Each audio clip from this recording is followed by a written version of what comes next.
Em dic Núria Bellver, tinc 63 anys. Jo em descric com una persona molt positiva,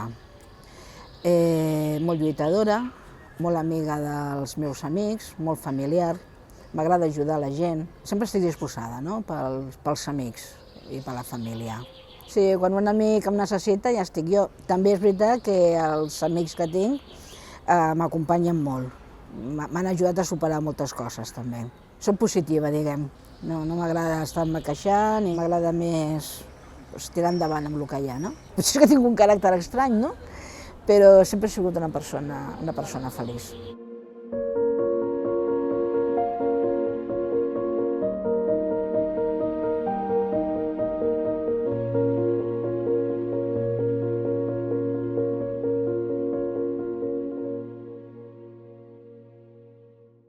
Vaig venir a viure aquí a Santa Perpètua en el 93.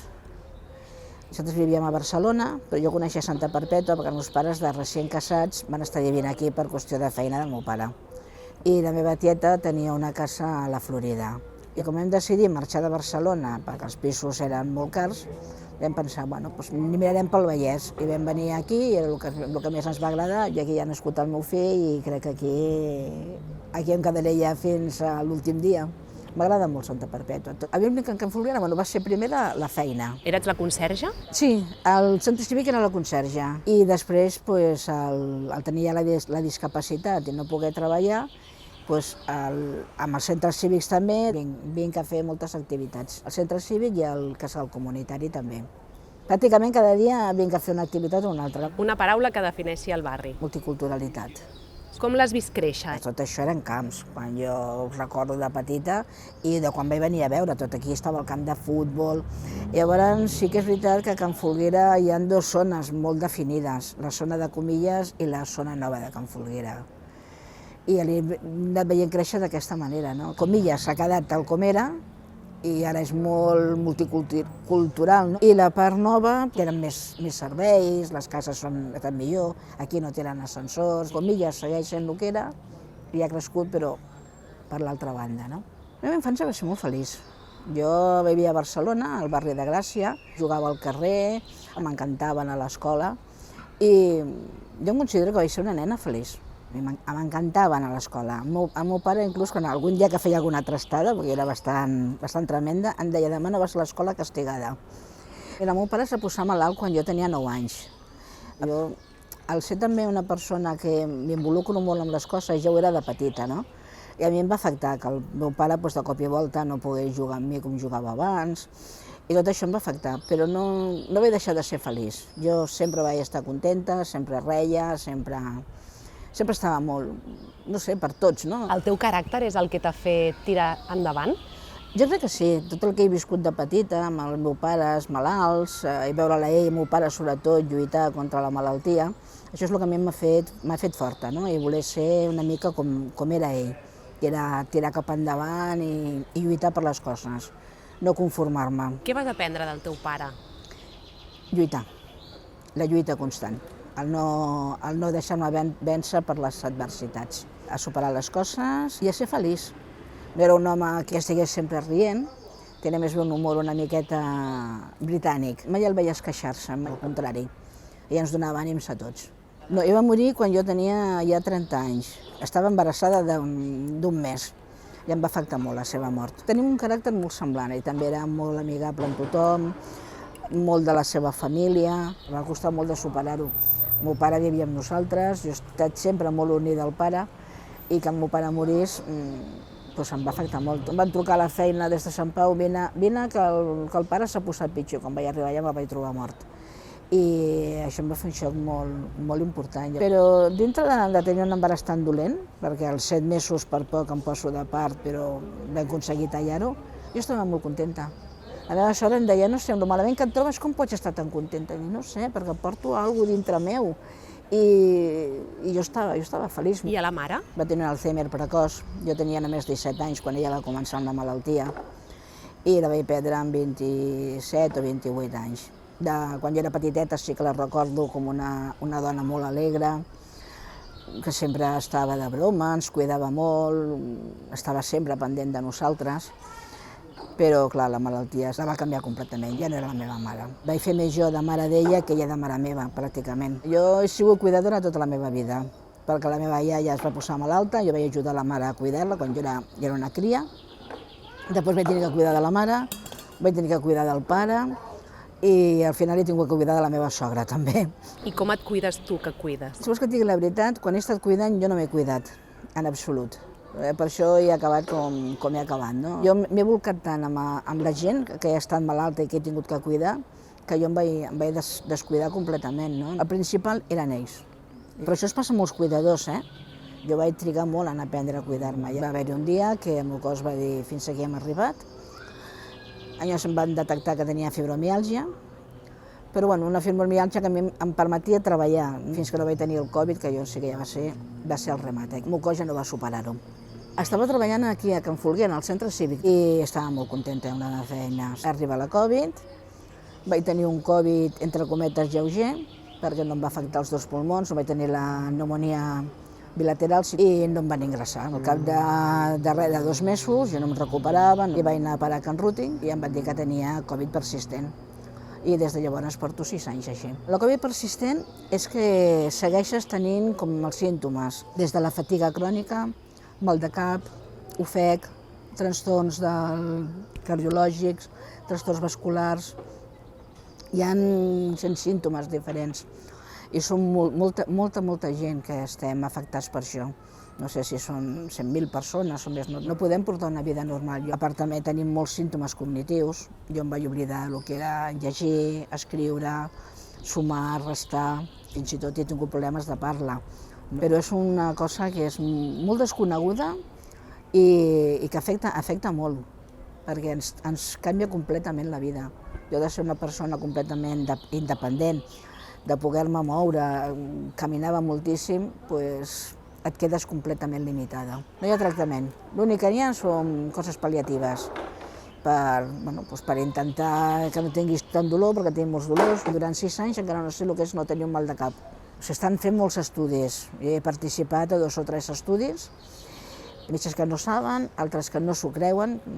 A mi em deien que jo no tenia res, que jo el que tenia era mental i perquè estava grassa. I aquesta incomprensió fa molt mal. Emocionalment, el meu caràcter m'ha ajudat. Sí que és veritat que al principi ho vaig passar molt malament, perquè de cop i volta jo soc comptable realment, administrativa comptable, i de cop i volta veure que no saps ni sumar t'afecta molt. Jo llegia compulsivament, em vaig oblidar de llegir, he tingut que tornar a aprendre i llegeixo textos molt petits perquè tinc molt malament la comprensió lectora. Tot això emocionalment fa molt mal. Jo vaig passar de tenir 57 anys en aquell moment a sentir-me com una dona de 85. No poder caminar i tot això t'enfonsa. Quan tinc un problema sempre penso en els pares, no? I com ho faria el papa? Què faria la mama? I em vaig agafar el record del meu pare de lo lluitador que ell era, de com se'n va sortir ell de les seves malalties, de les seves coses. I això jo crec que és el que em va salvar. Em vaig recordar el meu pare i vaig dir, no, la malaltia no m'enfonsa, el bitxo no em venç. Era una frase que teníem tots els que anàvem a l'agut d'anar a fer rehabilitació. I tu com a mare, com ets? He sigut sempre una mare carinyosa, crec. En moments que s'ha tingut que renyar, s'ha renyat, però sí que he sigut una mare molt pendent del meu fill. Sempre està pendent sempre d'ell, no? Amb la seva llibertat, evidentment, però estar al seu costat i ajudar-lo. Ensenyar-li a valorar les coses, que les coses no es poden tenir així perquè així, que te les tens que guanyar. I jo crec que ha sortit força bé el nano. Què has après d'ell? He après també a no rendir-me, perquè també és un nano molt lluitador i que has de valorar també les coses, no? I que també te n'has de sortir. Jo primer era el meu fill, jo podia tenir els plats per fregar, però si ell me reclamava per jugar o per anar a qualsevol cosa, a qualsevol lloc, primer era ell, no? I potser és el que he après, a deixar una mica de costat les obligacions i disfrutar una mica de la vida. I la teva parella, el teu marit? És un home una mica criat a l'antiga usança, no? És un home que sí, que està a casa, és molt de casa, però és més, així com jo m'agrada tota la família meva, ell és més reduït, no? No li agrada tant estar amb els amics, I bueno, hem tingut aquí pues, allò, no? Ara afluixar un, ara afluixar l'altre. Jo ja tenia 25 anys i ell tenia ja 30 i alguns, portem 7 anys. I ens vam conèixer a la feina. Portem casats ja 33 anys. El teu temps lliure ara el dediques a fer activitats. Tot el que no he pogut fer de jove o ja una mica adulta, no? Ho faig ara. M'agrada fer manualitats, el que passa que les mans ja no m'acompanyen, però m'agrada. M'agrada llegir, tot el que siguin activitats d'aprendre, d'estar en mobilitat, coses actives, que jo pugui participar. Col·lecciono nines i és el meu passatemps ara, perquè abans no li havia pogut dedicar i bueno, ara estar malalta, pues, la pandèmia, a l'estar tancada va ser el que em va permetre tornar a connectar amb les meves nines, no? I he anat comprant, les vaig col·leccionant, i he dit de barriguites igual tinc 100 només. De petita només em queda la Nancy i la nina de comunió. De totes, de les antigues, la Nancy. És la meva preferida perquè me la van regalar amb 8 anys, va ser una sorpresa i és la que més vaig jugar.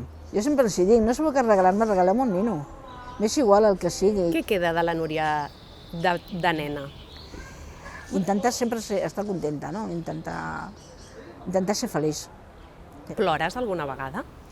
Em costa molt, però sí. Jo crec que ja vaig agotar totes les llàgrimes en el seu moment, a soles, no, que no em vegi ningú. Però plorar és bo, t'ajuda a treure coses, no? Què li diries a la Núria de 16-17 anyets? Bueno, que la vida pot ser molt dura, però que te'n pots sortir de tot.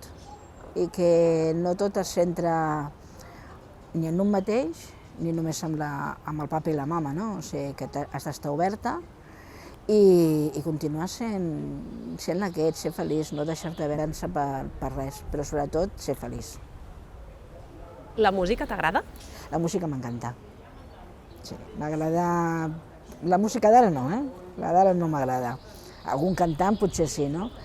M'agrada sobretot el Serrat i la música clàssica també m'agrada. Si haguessis de triar una única cançó? Una cançó? A veure, és difícil. Però, mira, en aquests moments, quan em pregunten, sempre dic Hoy puede ser un gran dia, del Serrat.